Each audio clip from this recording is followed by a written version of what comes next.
기도하겠습니다. 하나님 아버지, 이 아침에 제게 들려주시는 주님의 음성을 알아듣도록 성령 하나님 도와주시옵소서. 예수님 이름으로 기도합니다. 오늘 묵상할 말씀은 고린도전서 1장 13절로 17절 말씀입니다. 지난 말씀에서 고린도 교회는 나를 중심으로 나를 내세우고 내 세를 형성하려고 바보를 만들었다고 했지요. 이에 대해 바울은 13절에서 그리스도께서 어찌 나뉘었느냐 라고 책망합니다. 어떻게 그리스도는 한 분이신데 예수를 조각으로 나누어 당파를 만드냐며 책망한 것입니다. 그러면서 바울은 어떤 사람은 나를 중심으로 팔을 형성했다라고 하는데 내가 어찌 너희를 위하여 십자가에 못 박혔느냐라고 반문합니다. 이 말은 바울을 좋아하고 존경하는 것은 있을 수 있지만 바울을 예수 그리스도보다 더 절대시하거나 중요시하는 것은 있을 수 없다는 것입니다. 그리고 바울은 너희가 내 이름으로 침례를 받았느냐 하면서 침례는 오직 성부와 성자와 성령의 이름으로만 받는데 어떻게 내 이름으로 침례를 받은 것처럼 파당을 만드냐고 질책한 것입니다. 따라서 바울은 십자가에 못 박히고 침례를 베푸시는 예수 그리스도를 통해서만 우리에게 구원이 있고 그분만이 우리의 믿음의 대상임을 강조하고 있는 것입니다.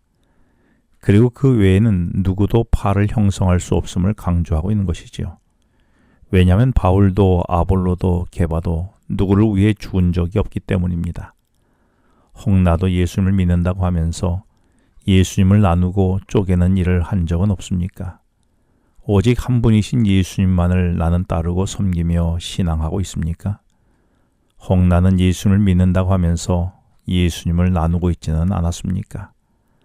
바울은 침례 이야기를 하면서 14절에서 그리스보와 가이오 외에는 아무에게도 침례를 베풀지 않은 것을 감사한다고 했습니다. 여기서 그리스보는 바울이 고린도에 갔을 때의 회당장이었습니다. 그런데 회당장 그리스보가 회심을 하면서 바울에게 침례를 받았지요. 그리고 가이오라는 사람도 바울에게 침례를 받았다는 것입니다.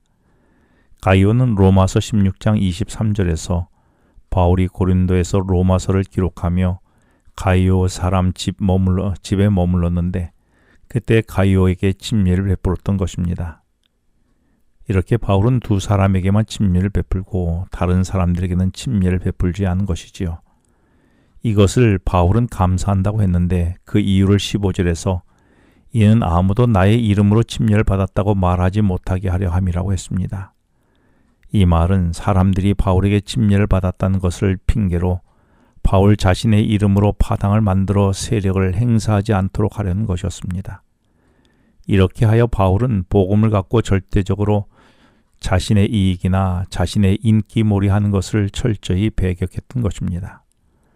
그런데 바울은 16절에서 자신이 침례를 준 또 한 가정이 있음을 소개하는데 그가 스데바나의 집의 사람이라고 했습니다. 스데바나와 그의 가정은 고린도전서 16장 15절에 보면 바울이 아가야 지방에서 선교 사역할 때의 첫 열매였습니다. 그런데 바울은 14절에서 자신이 침례를 준 사람은 그리스보와 가이오뿐이라고 했다가 다시 구분하여 16절에서 스데바나에게도 침례를 자신이 베풀었다라고 구분지어 말합니다. 바울은 왜 스데바나를 그리스보와 가이오를 구분하여 언급했을까요?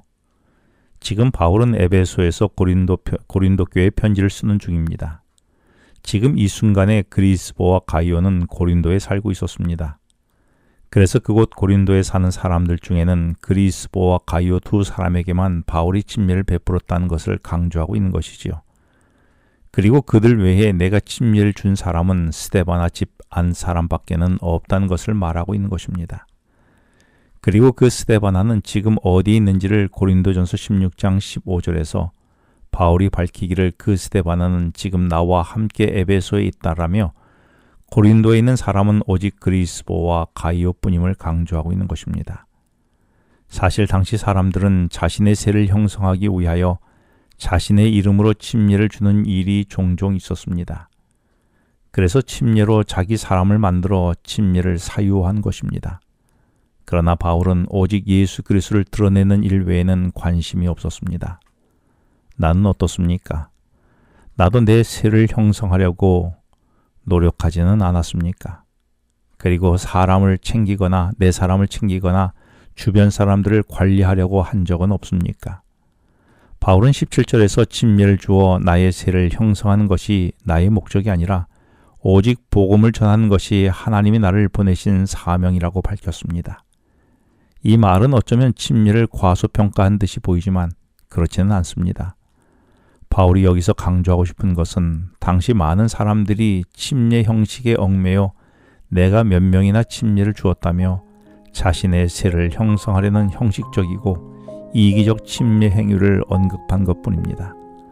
침례의 본질은 나를 위해 십자가에 죽으시고 부활하신 예수 그리스도의 복음으로 주님 앞에 굴복하고 주님의 사람으로 살아가는 것이 침례의 본질임을 바울은 더 잘 알았던 것입니다. 그래서 바울은 자신의 사명은 복음을 전하는 것이라고 말했던 것이지요. 나는 어떻습니까? 나도 복음이신 예수님보다 혹 숫자와 외적인 것에 더 관심이 있지는 않았습니까? 기도하겠습니다. 하나님 아버지, 오늘도 복음이신 예수님에게 집중하여 오늘을 살아가게 하여 주시옵소서. 예수님 이름으로 기도합니다. 지금은 개인 기도 시간입니다. 오늘 주신 말씀을 묵상하면서 주어진 기도 제목과 개인 기도 제목을 놓고 기도하시겠습니다.